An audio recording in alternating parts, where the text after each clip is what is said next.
so much contradictory information, and it's very difficult to work out. This is the problem I'm facing. Exactly which way we should go. Well, I'm not convinced that the work is as urgent as this report suggests. So perhaps we should... Oh, come on. The building is practically falling down. Sorry, Lynn. I don't think Tan had finished. We'll get to you in a minute. Sorry. As I was saying, perhaps we should get a second opinion before we spend any money. Thank you, Tan. What's your opinion, Walter? Well, as far as I'm concerned, it's a question of safety. So I think we should go ahead. Are you suggesting that someone could get hurt? In my opinion, yes. If you ask me, there is a serious risk of an accident. And it's not a recent problem. Are you implying we should have done something earlier? Much earlier. It's a real concern. Hear, hear. In that case, I agree. We should do something now. I think so too. Thank you, Walter. Well, if there's no... Excuse me, Madam Chairperson. Yes, Barbara? What about the problem with parking? There were no places again this morning. Maybe if you got to work on time. All comments through the chair, if you don't mind, Walter. Parking isn't on the agenda for this meeting. Perhaps you could suggest it for our next meeting, Barbara. Well, if there's no more discussion, we'll put it to a vote. Hear, hear.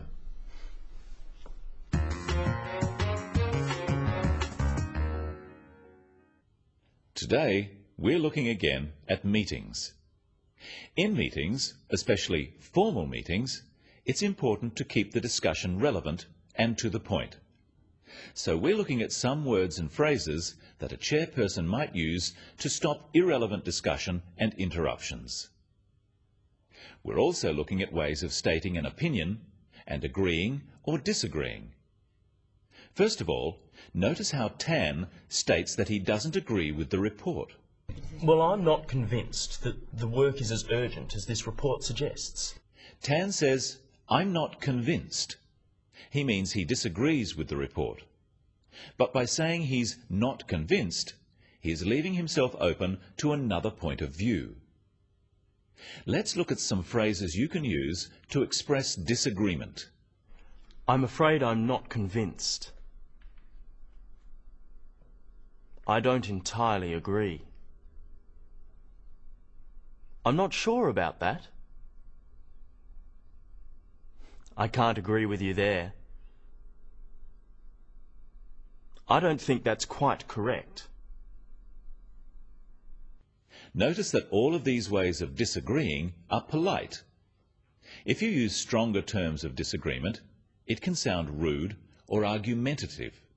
Well, I'm not convinced that the work is as urgent as this report suggests. So perhaps we Don't should... be ridiculous. Excuse me? When disagreeing, the speaker normally also gives a reason for their opinion and may use an expression showing that it is their opinion. Listen to Walter. Well, as far as I'm concerned, it's a question of safety. So I think we should go ahead. Are you suggesting that someone could get hurt? In my opinion, yes. Let's practice some phrases you can use to introduce your opinion about something. In my opinion, as far as I'm concerned, if you ask me, the way I see it is this. And of course, you can simply state, I think, or I believe. Notice that Tan asks for clarification of the point Walter makes. He wants to make sure he understands what Walter is saying. Let's look at some ways of seeking clarification and checking understanding. Practice these with Tan. Are you suggesting that someone could get hurt? Are you saying that someone could get hurt? Do you mean someone could get hurt? Are you implying that someone could get hurt? One of the roles of the chairperson is to make sure everyone gets to have their say. All discussion should go through the chair. That is, people talk to the chairperson, not to each other directly. So the chairperson sometimes has to interrupt or stop someone from speaking. Well, let's see how Denise does this. Well, I'm not convinced that the work is as urgent as this report suggests. So perhaps Oh, we should... come on. The building is practically falling down. Sorry, Lynn. I don't think Tan had finished.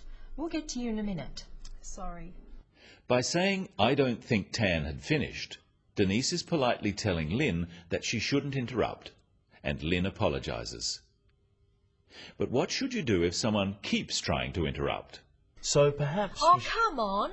The building is practically falling down. Sorry, Lynn. I don't think Tan had finished. We'll get to you in a minute. Well, it's obvious with the evidence. Yes, but we do need to hear everyone's views on this. Let's just vote on it. All in good time, Lynn. Please, go on, Tan. Notice that the language the chairperson uses is always polite but firm. She uses sorry, thank you, and please as a way of respecting the other members of the committee, although she is in charge. On the other hand, there is a time factor. It may be necessary to cut people short. And furthermore, if we look more closely at the estimates, we can see... Excuse me. Sorry, Tan. Perhaps we should move on. I'm nearly finished. Yes, but we do have to keep an eye on the time. Perhaps we can come back to that point later. I think it's quite important. It is important, but I think it's more important we hear everyone's views on this. Barbara. There were two key phrases used to stop Tan from sending everyone to sleep. The first one, "Perhaps we should move on," is phrased as a suggestion, but it is said in a firm way with a falling intonation at the end. Practice with me. Perhaps we should move on. This falling intonation makes it a more definite statement rather than a suggestion. The second one was put as a reason for moving on, that time is short. Notice the emphasis on the word do and practice after me. We do have to keep an eye on the time. Remember, we said the discussion has to be relevant. What do we do if someone makes an irrelevant comment? What about the problem with parking? There were no places again this morning. Maybe if you got to work on time. All comments through the chair, if you don't mind, Walter. Parking isn't on the agenda for this meeting.